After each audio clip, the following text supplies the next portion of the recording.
Hello and welcome to Media Monitor on the SABC News Channel, independent and impartial. Now, this is where we take a look inside the world of media, analysing the trends, the issues and the reporting of some of the week's top stories. I'm Peter Ndoro, and this is what's coming up on the show today. Friday marked the 7th anniversary of the 34 people killed after police opened fire on striking miners at Marikana in the northwest. It's proved to be a difficult story to tell over the years, and today we ask, how well has the media reported Marikana 7 years on?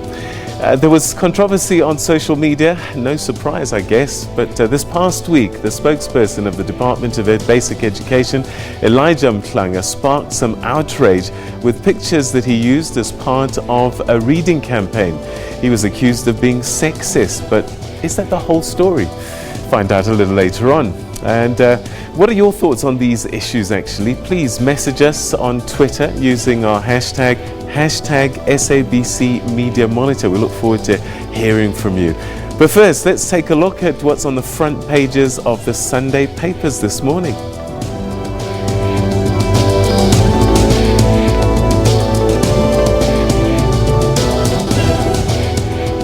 Right, let's start with the Sunday Times, and their lead story is a story that's being described as the biggest jewel theft in South Africa's history. Yet thieves apparently broke into the vault of billionaire Johan Rupert and stole 300 million rands worth of jewelry. Also on the front page of the Sunday Times as well is a story there that the ANC diverted millions of rand given to its parliamentary caucus to 99 regional party workers, each receiving 25,000 rand per month each. The City Press, well, President Ramaphosa's ANC presidential election campaign funding is the top story in this paper. The paper says that the CR17 payments have sparked a rift with President's lobbyists crying foul, as records show that transactions made to various dubious accounts. The Sunday Independent has gone with the same story, saying that the CR17 campaign activists are accusing campaign managers, especially Small Business Development Minister Kumbuzo Ndabeni, of having used the money to enrich themselves. They allege that the minister used some of the donated funds to buy a luxury car and to build 2 mansions. The Sunday Tribune running a similar story with CR17 campaign workers saying that they were used and betrayed. According to the paper, they say that Minister Ndabeni, who was the Limpopo CR17 coordinator, gave local leaders just a quarter of what was due to them in helping campaign for President Ramaphosa's ANC presidency. The Weekend Argus on Sunday is leading with a story that headlines as a costly, dodgy land deal, where the Good Party is accusing the Democratic Alliance of favouring white voters by buying up land in Dunoon for 64 million rand to appease its constituents in an affluent suburb where the city of Cape Town already owns the land because they don't want a Khayelitsha by the sea. Alright, so that's what's making waves on the front pages of our newspapers, but also let's take a look what's trending on social media this morning on the platform Twitter, and this is what's fascinating most Twitter users in the country.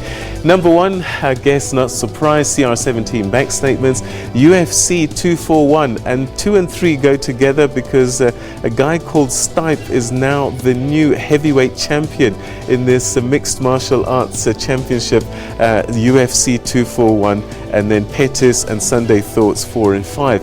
So CR17, let's go there and just catch one of those tweets actually. Mr. Putin, he's become one of the leading figures in terms of Twitter, and particularly some of these issues around Advocate Busisiwe Mkhwebane, and there he's talking to Oliver Meth, saying, how did the public protector obtain these bank statements? Well, Mr. Putin, Peter Rampedi says, typical of his fellow travelers, Daily Maverick columnist Oliver Meth pretended to be an honest seeker of the truth whilst casting aspersions on the public protector, but deep down he knew he was only on duty earning his CR17 bank statements salary. Sad. This is something I'm sure is going to be trending for a little bit during the course of the day. We'll be monitoring that for you. Don't forget, you can share your thoughts with us.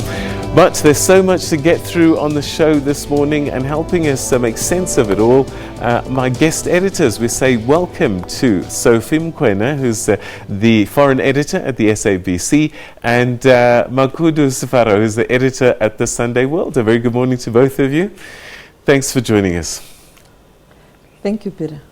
All right, so we begin our discussions today in the Northwest Province, where 7 years ago, on the 16th of August, a strike by miners that had started 7 days earlier ended in tragedy. On the final day, 34 people were killed in a hail of bullets after police opened fire on miners descending from a koppie at Marikana. In the days leading up to that fateful day, though, 10 other people, including 2 policemen and 2 security guards, had been killed, allegedly by some of the striking miners. Well, today we'll take a look at how this story has been reported. Have all the relevant voices been heard, and has the coverage been fair? The 7th Marikana commemoration came a few months after AMCU was threatened with possible deregistration. Matunja says the union has improved the lives of the mine workers. If the government of the ANC decide to deregister AMCU, we've been voting for them, most of us. On the third voice, we'll come and tell them what we are doing. AMCU has also tabled a new wage demand. This is 17,000 rand for the lowest paid employees in the Platinum Belt. We made 1.4 profit, 1.4 billion profit for Lonmin. Where was Sibanye? Second quarter of Lonmin, which ended in May, we made 1.1 billion operational profit. Where was Banye? Because Banye swallowed Lonmin on the 10th of June. AMCU has built 15 houses for families whose members were killed in Marikana through its Marikana Trust Fund. The families have applauded the union for not abandoning them. You stood firm. You turned yourself into a father figure towards me.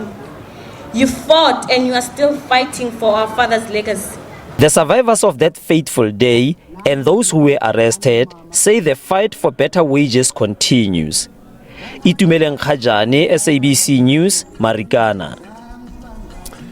Okay, so let's turn our attention to our guest editors and get their thoughts on this important story, and if the reportage has served the public or not. Thanks so much for joining us. Welcome to the program. Thank you. Sophie, let me start with you. Every anniversary, and the fact that it's actually on the 16th, means that the focus is on what happened on that koppie that day.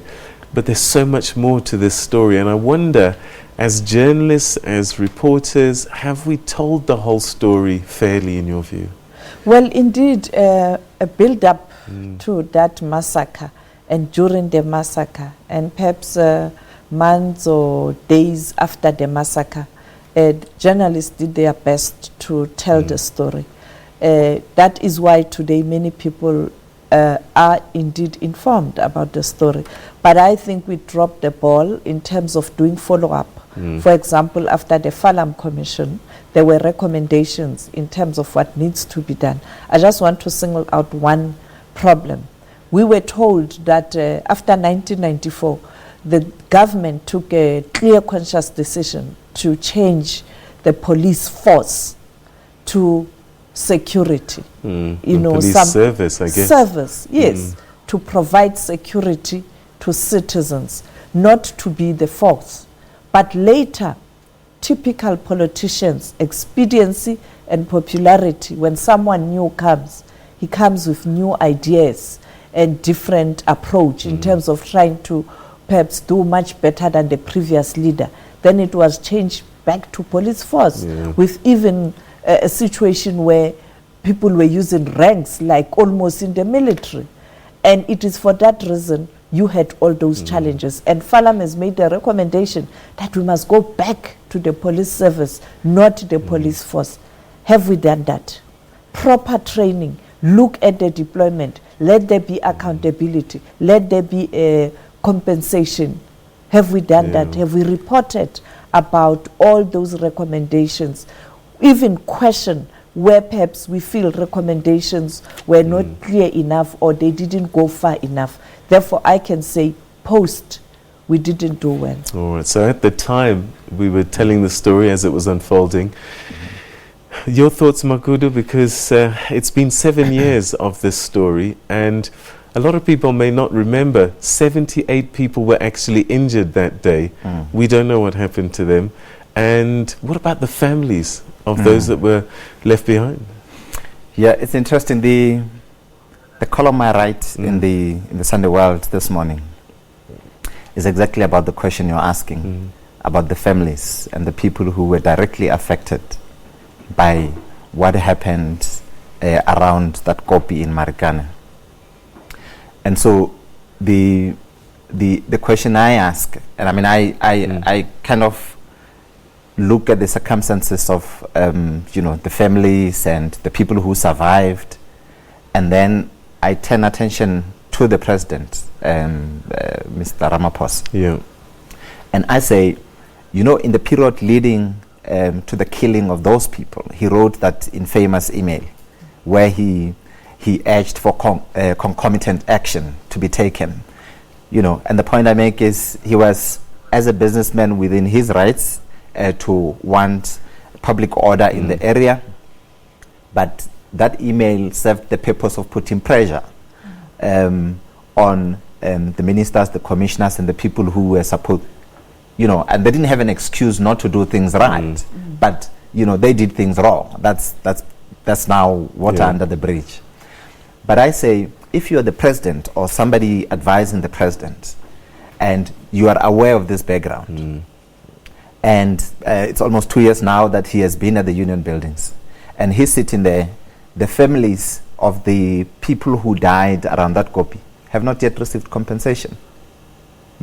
So does it mean he's unable, as the president, to help in whatever way to facilitate that there be resolution to that matter without him having to go to the copy? Because we've kind of established now that he doesn't have intentions to go there. He has promised even at the Winnie Mandela funeral. So he's mixing his personal issues with that of being the head of state? No. He's not the head of state. Yes. It is in his interest to do that. I'm saying. For him to make sure that there's a resolution of this matter, which is a state matter. So there are lawyers for the affected who have said we need 2 million. The state, which he leads, has said, we'll provide 450,000. But somewhere there needs to be, some meeting of minds. If you look at the Isidimeni saga, Deputy Chief Justice chaired that commission. Quickly, a decision is taken. The families must be paid 1 million. And the administrative this and that here and there. But that matter is being attended to. 7 years. If the person who died on that copy is your father, and the family depended on that person, and you have somebody who, in the public sphere, is seen as having contributed to the precipitation of, the massacre as we know it, who's now the president, and you're sitting there and you're thinking, so he's now sitting there, he's been driven around, he has been able, if I digress, he has been able to, in his personal capacity, raise almost $1 billion to campaign to become president. But we are sitting here, our parents have died. And we're getting nothing. We get nothing. They're still there. Is it 450,000? Is it 2 million? Until when? 7 years later. It's unacceptable. It's a shame. Yeah. I think a leader is as good as those around him. As a leader, you are bound to make mistakes, particularly when you are caught in something very, very challenging. I'm saying those around the president, in the party, as friends, just ordinary friends, in government, must assist the president to ensure that there's closure in this matter. In other words, if it means him asking the senior veterans of the ANC and the former leaders, for example, Kgalema Motlanthe, the former deputy president, who is still alive, who is very familiar with mining issues as a former secretary of the NUM. People like Thabo Mbeki, the former president, the clergy, the civil society, even political parties, the opposition parties, convene a meeting and say, how do I move forward with this? I really want to show remorse because there was no intention. And then deal with this matter once and for all. Go to the copy. Go, Mr. President, just go. Whether you go there, people are aggrieved, they express their views, allow them to pour out. Yeah. But just show that you can, and you can do it. Get people to help you. You are a human being. Can the media play a role in this? I mean, you know, the Filing Commission also suggested certain people be prosecuted by the NPA. Is it incumbent on the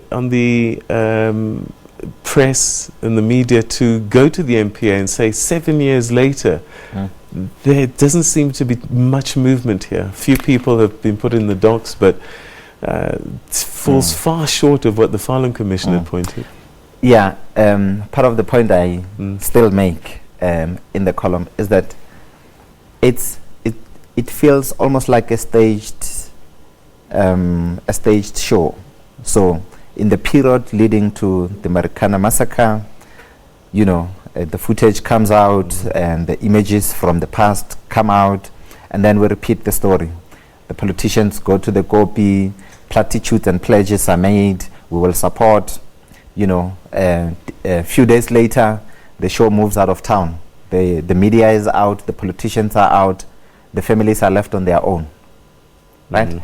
And so the point is, I mean, the question you raise is very important. So a month after the commemorations, we as the media must go back. 3 months, 6 months, the story must not, you know, and this is a problem with it's a general problem. Right now, nobody's talking about the matric results in our country. Yeah. In December, January, you know, it's going to be the most important thing. Yeah. But 3 weeks later, everybody forgets. It's the same problem that we are seeing so with we treat it Marikana. like a birthday or an anniversary, and then for 2 days we talk about it, then it disappears, and yet people's lives continue to be challenged throughout. I think we must continue to ask the president, when are you going to Marikana? The president made a promise to the late Mama Winnie Madikizela Mandela. And you know, in an African culture, particularly when someone is no more, if you've made a commitment or a promise, you try to honor the promise. I mean, the children are still there. He can take one of the daughters or one of the family members to go there. But I'm saying, he can also take along the senior ANC former leadership. Okay, this is a story that we can talk about for quite some time. Let's hope that it does get the airtime and the column centimeters that it deserves throughout the year going forward. We're going to take a quick break, and when we come back, we'll continue to bring you more on Media Monitor, and this time social media and a spokesperson and some of the pictures that he put up with good intentions, but the backlash was severe.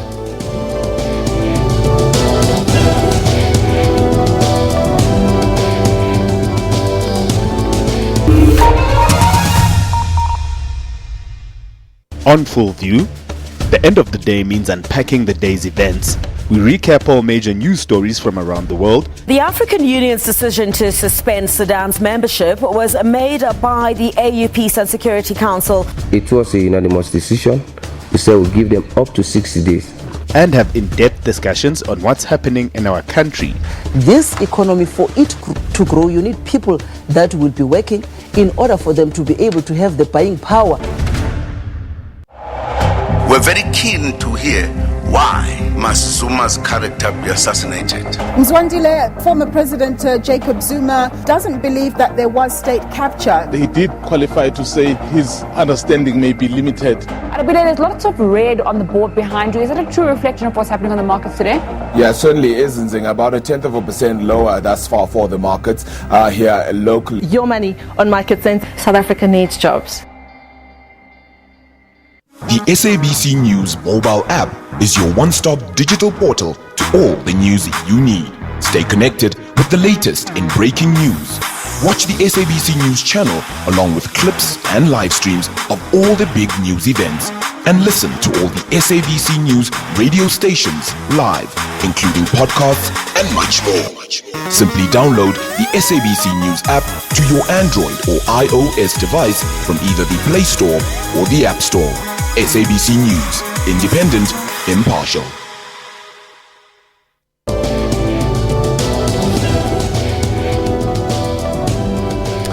Welcome back. You're still watching Media Monitor. Now, the spokesperson at the Department of Basic Education this week landed himself in hot water when he took to social media with a campaign to get people reading. A noble intention, but the campaign drew sharp criticism with the usage of some of the pictures showing women semi-naked reading books. Now, the backlash on Twitter was significant. Mhlanga issued an apology, and the minister in the department distanced the department from the controversial campaign called Read to Lead.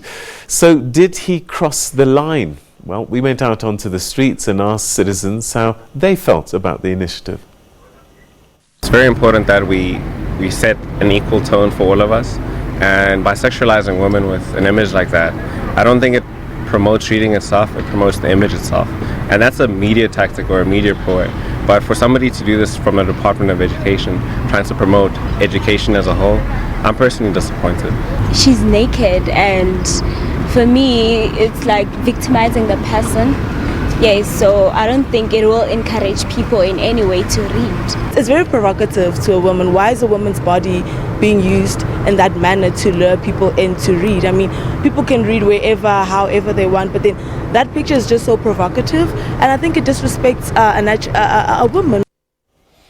All right, so interesting views there, and there were divided opinions on social media, although by and large most people were disappointed with the pictures that were put up on the campaign. But is that the whole story? Let's explore that with my guest editors. Let me start with you, Sophie. So did Elijah Mhlanga cross the line? Who was he targeting? As far as I know, Elijah Mhlanga speaks for the Department of Education. The Department of Education deals with learners or children, doesn't deal with senior people. It's not higher education. So when you are saying you are encouraging reading, is this how you encourage a grade 1 or grade 10 to learn? That's my answer. Okay. Makudu? I think it's a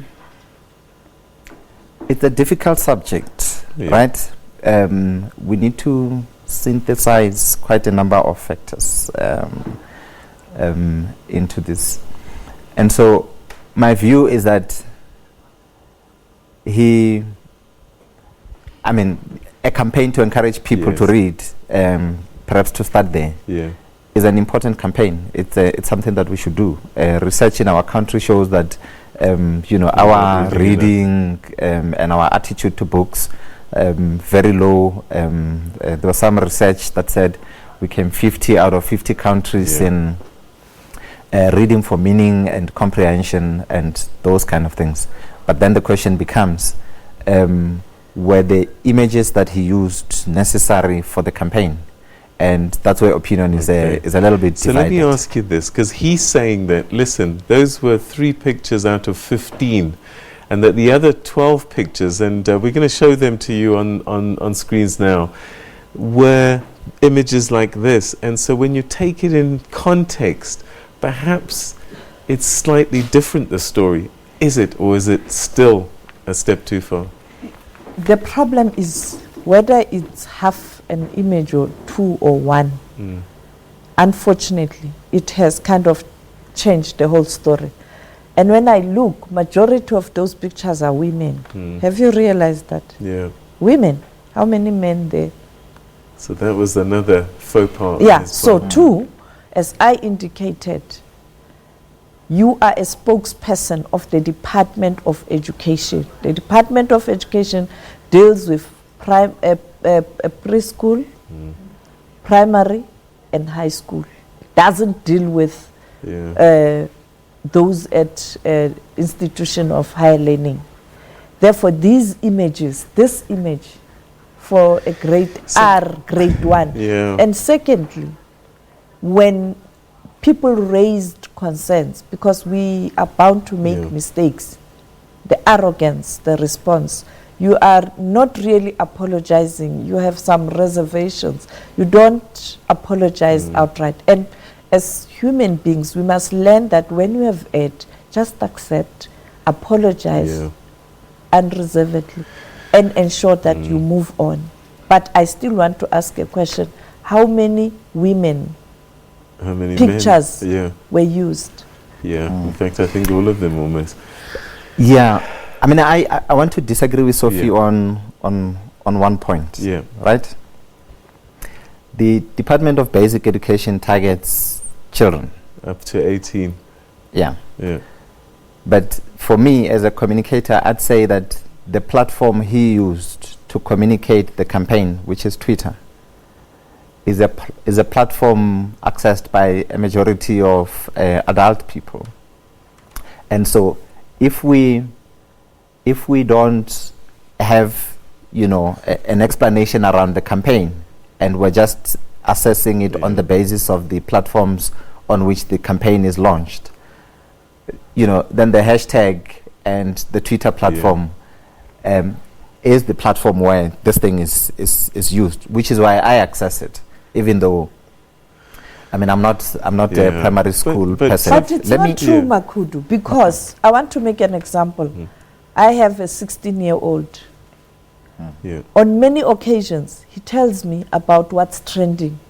And sometimes I'm like, where did you get this? No, I saw it on social media. He is not on Twitter, but you are able to move that story from Twitter to other social media where they have access. And I'm saying that very same story I was told by my 16-year-old. Let me finish making my point.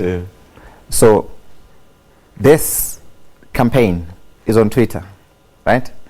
And and so I mean I look at this and I say, did he use the wrong platform then? Yeah, that's exactly the point I wanted to make. So if you look at Twitter, and I want to talk about an issue of consistency and double standards in society. If you look at Twitter, and you look at Twitter in general, not basic education, not anything, you will find that part of these images that he's using are all over the show. If you go on Instagram, you will find people that are called influencers and, just people using Instagram. You will find images that Elijah is using. They are all over the show, right? Now, Elijah uses images that Sophie's 16-year-old can access on any day. If the child goes on Instagram, if you remove Elijah's campaign, they'll still be able to access those kind of pictures. It's context, isn't it? I mean, if you're selling tickets to a concert, Casper or whatever, those images will have a different context. But this is education, high school and junior school education. Is it appropriate to have a grown woman half naked on a bed for children? I think we need to make a decision as a society and say the context taken into consideration. Is it appropriate? Right, I'm going to interrupt you. Let's read this one. Let's make reading sexy. Do it. Just do it as a habit. You can do it every day. It feels good when you get into it. I mean, there's innuendo in there as well. The language. When you get into it. Guys. Okay. Listen. the wording. I mean, we were talking about the images that were being used, which is why I was making reference to Instagram, to Twitter, social media in general. So, and the point I wanted to make is that we as a society must make a call about what is acceptable to be placed on social media. Right. And if an image like this is not acceptable to be accessed by children who are 16, that image must not be available to the children, whether it is in education, whether it's cast past you. No. Let me finish making the point, because whether you're promoting a music video or a movie, because the point about the images is that it's a sexualization of kids, right? Why would we accept the sexualization of kids when it relates to music and movies? Okay, and we say so when maybe somebody the question is, should the Department of Education know better and we expect more than from a I don't know, a rapper, a musician posting pictures? Yeah. So we must have different standards. Education, well, in terms of the pedagogic, when we are trained as educationists, they tell you that education make lead a non-adult to adulthood. In other words, with education, you make someone an adult, but a responsible adult. Therefore, whatever you do when you represent education, you must be very responsible, because you are building something. That is why the quotation, education leads non-adult to responsible adulthood. Okay. All right, I hear you. And what you're saying is if it's bad for the goose, it should be bad for the gander as well. But the fact of the matter is we have higher expectations. I wouldn't expect the president to tweet this, but I would expect a footballer. Do you know what I mean? And it may be wrong. The important principle which I think we're missing is not, for me, so much who's putting the thing out there in the public. It is what the impact of that image is to society in general. And I have a serious problem with people who want to accept this picture and people who want to put this picture on something else on their platforms that my kids are going to access and be sexualized in that manner. I find that I find that problematic. And I'm saying, so you can't put this out in the public and say Elijah, when he's out with his friends drinking, he can put this as long as it doesn't relate to education, but when he gets to work, he can put the same image that my kids access either way. So the impact, I hear what you're saying, which is what is important for me, the impact of both tweets on my child are the same. And I'm saying, if we want to have better, or we want to set the bar higher. Some might argue that it's worse if someone who's supposed to be setting example does this, because if you hear a presenter on television pronounce a word in a certain way, they assume that it's correct. But if another person does it on the street, then there isn't the same assumption. So there's a greater responsibility. The inconsistency is a problem. Let me give you a different example. All right, you know what? Unfortunately, we've run out of time, and we can have this conversation another day. But I do get your point, and I think our viewers understand that consistency is important. Okay, we'll take another break, and when we come back, we'll start taking a look at what's happening in your newspapers and here and abroad.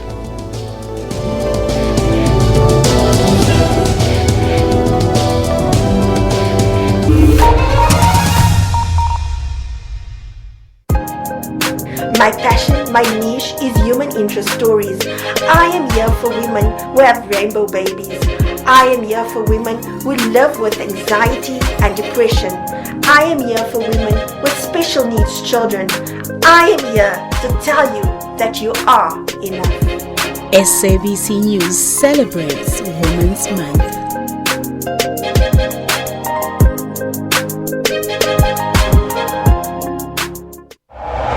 Where very keen to hear why must Zuma's character be assassinated.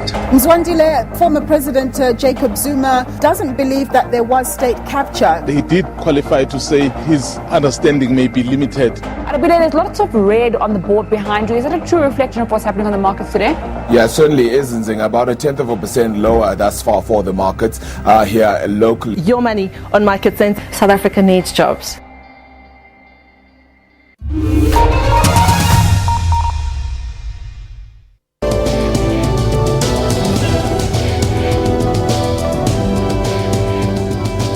All right, welcome back. You're watching Media Monitor, and this is where we start taking a look at the reporting in the newspapers. We start with our regular feature now, continental stories, and get a sense of what's happening in another country on the continent.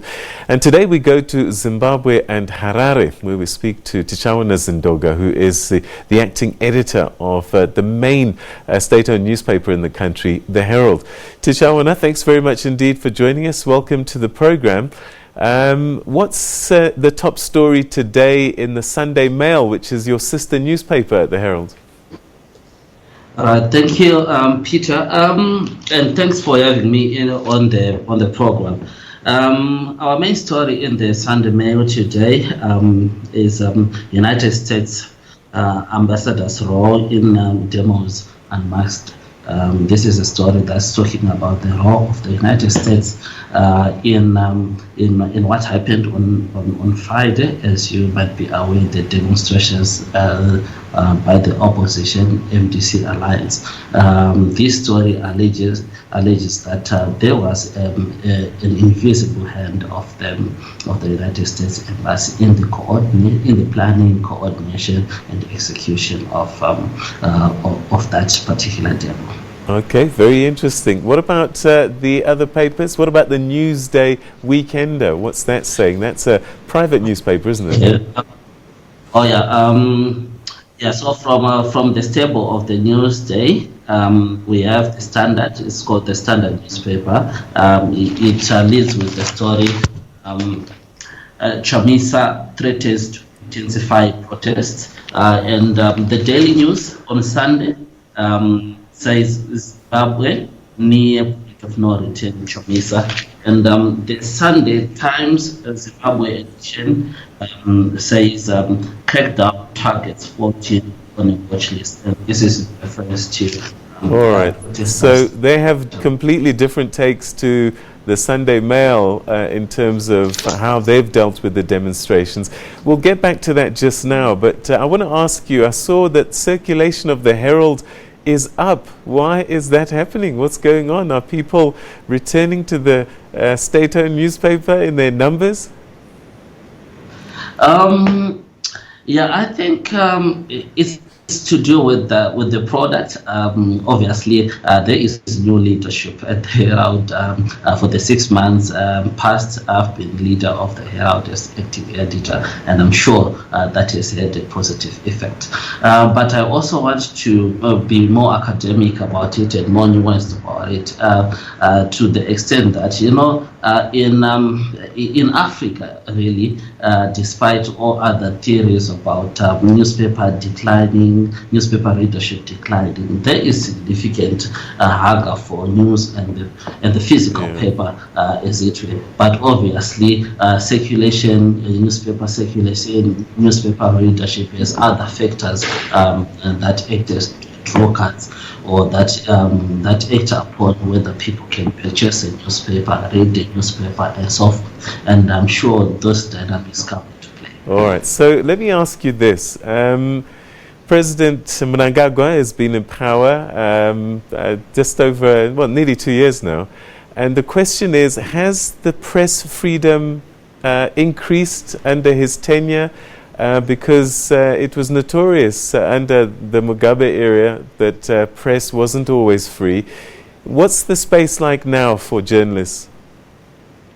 I think since President Mnangagwa took over in November 2017, and also after winning last year's election, there has been a general increase in media freedoms in Zimbabwe. There's less of arbitrary arrest of journalists, and of course there is ongoing media reforms. The media laws in the country are being aligned to the constitution that guarantees freedom of expression, freedom of information, and as well you would want to know that this is part of the gamut of political reforms, legislative reforms that the government is currently partaking. So I want to draw your attention to the fact that over the past 2 months, that is July and August, there have been a gazetting of 2 critical media instruments, or they are still at a stage before they are passed. There was the passage. There was the Zimbabwe Media Commission Bill. Tichawana, let's move on because we're running out of time. Let's move on because we're running out of time. What I want to ask you is, you're the acting editor of the Herald, and your duty is to report fairly on the events. And I noticed that none of the state-owned newspapers showed even one picture of the police beating demonstrators. And in fact, your paper even said and described the MDC as hooligans. Is that not being partisan and not being fair? I think you must appreciate the fact that the majority of Zimbabweans do not like violence.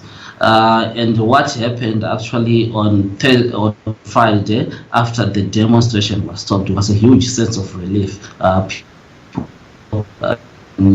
People were quite happy that this particular demo had been prohibited or proscribed because of the attendant violence that was likely to visit the country had it gone on. So the illegality around the demonstration informs our sentiment. Why didn't you show pictures of the police dealing with the public with a heavy hand? You didn't show those images. You showed them sitting before the police arrived, and then only when somebody was being treated by the Red Cross. Oh yeah, I'd like to believe that the police did not use quite a heavy hand, as largely is the sentiment around social media and other reportage, because it was quite normal. I think the subjugation of the illegal demonstrations, you would appreciate that when this particular demo was proscribed, these people, or a small group of people, took it upon themselves to within the range of proscribed. Tichawana, are you saying it's quite normal for elderly women to be beaten by police? That incident where captured was obviously unfortunate, but people and innocent people get caught up in some of this melee, and I think it is part of the intention of people who want to cause mayhem, to exert such unfortunate circumstances. So I'm sure that is the reason that it was proscribed in the first place. We have had previous experiences of demonstrations where the so-called demonstrators go on a violent rampage, destroy shops, loot property, burn cars, and such the like. So I think the authorities were seeking to make a balance between allowing the so-called democratic rights, which was proscribed anyway, and to cause mayhem, which was the intention of people behind this demonstration. I'm sure this is the story that the Sunday Mail is speaking to, the orchestration of violence and mayhem. Okay. Tichawana Zindoga, thanks very much indeed for joining us, and congratulations on the Herald gaining more readers. Clearly, you're doing something right. Thanks so much. Oh, thank you, Peter. All right, that's Tichawana Zindoga in Zimbabwe taking us through the newspaper headlines there. Let's come back home now. And I've got to say, there was a picture that disturbed me, and I hope we have it, where there were journalists in Zimbabwe that were taking pictures, and there was a woman that was on the ground, and the journalists, instead of helping her, actually were taking pictures of the woman on the ground. We're busy looking for the picture, but it was quite disturbing, and I just wonder your thoughts about journalists forgetting that they're also humans. Is there a time you must put your camera down and help, or do you just take pictures? I think training has to change. I think those who are offering training in journalism must look at what's happening currently around the world and perhaps come with new approach in terms of how should journalists behave when they find themselves at a particular situation. Because normally the training says even when the person is taking his last or her last breath, you must put a microphone to get that last up sound. And then of course you'll be this journalist to have this unique exclusive up sound. But at times it doesn't really augur well with people, but also it looks like we are animals. Therefore I think it has to start with training. Those lecturers and people who are offering training, how can we handle this? We really have to reflect on this. And you know, the sad part is that it's very disturbing. Yeah. And then two, you then get information, because I was engaging with Zimbabweans on social media, because they do, you know, all over the continent, people do engage with me either inbox to give clarity on certain issues. They told me that the sad thing that happened, yes, they took the pictures, and one of the camera person or the citizen journalist tried to help this woman. Right. And the person is arrested. He's in jail as we speak. Yes. So as we criticize the journalist for the behavior, let's get a total picture to say there was an attempt to assist, and then the person has been arrested. So I'm saying it speaks to the country itself, and I am disappointed because when President Mnangagwa came into power, he said it's not going to be business as usual. I'm going to do things differently compared to how the former President Mugabe handled himself. And now you find a situation that are very disturbing. And some people are even asking questions whether he is in control, or is somebody in control, or he's being defied. And as we speak, he is in Tanzania in Dar es Salaam. He has taken over as the chair on organ, on politics, defense and security. And that committee deals with issues of peace and security in the region. And if you have this story coming from your country, and you are expected to engage your peers in the region to say, Lesotho, you can't do this. South Africa, you can't do this. Mozambique, you can't do this. And then we have these images. It's going to affect your credibility. Therefore, I think he must go back and perhaps look at what transpired and perhaps handle things in a different way going forward, because he has promised a different type order of leadership. Mankudu, you saw this picture. Yeah. Your thoughts? I mean, it's quite scary. No, it's very troubling. When I saw it at first, I was in denial. I almost didn't believe it, as I thought it's staged. Yeah. But then I realized, no, this is a true picture. But I mean, I agree with Sophie. But in addition, I just think it's journalists are human beings, and journalists must, behave like human beings. You can't, when you see that somebody is in distress, I mean, yes, the editor will expect that when you come back with a picture. You take a picture, you help the person out of the situation. But the person was arrested. If it's true, we still have to investigate. Yeah, that's a different problem. That's the environment in which they operate. Zimbabwe under the current president and under Mugabe is the same Zimbabwe. And also what's disturbing as well is that one of the journalists, the one on the extreme left there with the striped shirt, horizontal striped shirt, he was beaten by police a little bit later on as well.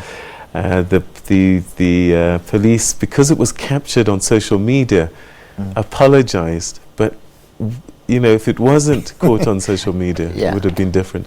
But anyway, let's come back home to South Africa and CR17 on the front page again of the newspapers. But this time it takes a different twist in terms of what looks like, and it's difficult to account this kind of money. It's not the kind of thing that goes into a ledger and gets audited, is it? Yeah, it's difficult. Although, I mean, there's something that's coming up in that's in the Sunday Independent that suggests that people are able to now, given the leaks, add this, that, and the other. So, at the general level, the money being used to influence branches is hard cash. Comrades, 10,000, 1,000. Whatever your price, and there's no receipt. Yes. So if the person you give money to give to certain branches comes back and says the money is finished, we've given them the money, but we think it's not enough, we need more. You don't have proof that you can phone one comrade, but even then, I mean, there's no proof. But what's now happening is that in the wake of the leaks, people are beginning to look at how much money they were given based on what against what has been leaked. Sure. And they are thinking, hey, but comrade, you seem to have received much more than you shared, which is the basis of what you see in the Sunday Independent this morning. That Minister, can you account? You received more, but also in the process got yourself a senior position, and one of the quotes used there is that we are here, we remain unemployed, and we were paid less in terms of that process. But even as you move away from that, the important thing is that this is a wrong practice. This is not how politics is supposed to be, because it means the people who get into power don't get into power on the strength of their ideas, but on the strength of their the strength of who is funding who and influencing what. Sophie, and so on. I think for me is the ANC must take a blame, the entire party and all structures, be the branch, the region, the province and national. Because during the PENGC some years ago, this matter was highlighted that let's deal with these foreign tendencies. Let's use the eye of the needle to go back to ensuring that whatever we do it in the right way. They went to Stellenbosch conference. Again, the matter was raised. They went to Polokwane. Polokwane was worse because they even refused to debate and discuss the political report of the president and the Secretary General report, because these two reports had these things to say, hey, it looks like we are beginning to get worse as an organization. Go to Bloemfontein, nothing happens to address these foreign tendencies. And then Nasrec, and then we are now in this situation. So the ANC must call a special NGC, a special NEC, extended NEC, to go and deal with these issues before they go to the NGC. Because if they are going to go to the NGC with all these challenges, the whole NGC won't be able to focus on 5 years, planning. They will be caught up with all these challenges that they have. Secondly, I said it when I heard that, when this President Ramaphosa story started, I said, I'm sure he doesn't even know who contributed what and when and how. Some of the monies he won't be able to account for. I think some people were just even using names and enriching themselves. This is the results. Right. But I think ANC must go back to the drawing boards. Makudu, Sunday World, your newspaper, what did you go with? Yeah. Shock story there about Orlando Pirates. So the Orlando Pirates coach resigned towards the end of the week, and it was quite a strange thing because Pirates is not doing badly, and people expected him to see the season through, and you know, and the explanation from the team was, listen, there's personal reasons that he explained to the team, and so we accepted the reasons, and so he resigned. And our sources late yesterday, brought us this information about an imminent arrest of the coach, and the information was that it's a sex scandal. The team was camping somewhere in the north of Joburg at a hotel. There's a 51-year-old lady who was attacked, and the coach was saying 2 minutes, 2 minutes, and she screamed for help, and it was she was cleaning a toilet used by disabled people, and that's where he wanted to allegedly do the attack. So I mean, it's a shocking thing. It's a very disappointing thing, especially given the position of the alleged. We're running out of time, but I do want us to quickly look at some of the tweets that you've sent, the messages that you sent on our Twitter account. Let's go there right now. Are they there? There we go. Stembiso says Cyril Ramaphosa was able to raise almost R1 billion for CR17 campaign, but he can't raise 2 million for each of the families of Marikana. Mzo says Makudu, do not defend the indefensible that you're talking about. And Portia Mafula says, I think that there's nothing wrong with this campaign because most of the girls aspire to be slay queens, which they consider to be sexy. So maybe what they're trying to do here is to show that you can be educated and sexy, or education is sexy. Yeah, I think there's a misunderstood point. You've been brought to order. And that's where we're going to have to leave it. Sophie and Makudu, thanks so much indeed for joining us on the program. For you at home, thanks so much indeed for tuning in. Join us again next week for more Media Monitor. Have a great week in between. Bye-bye, everyone.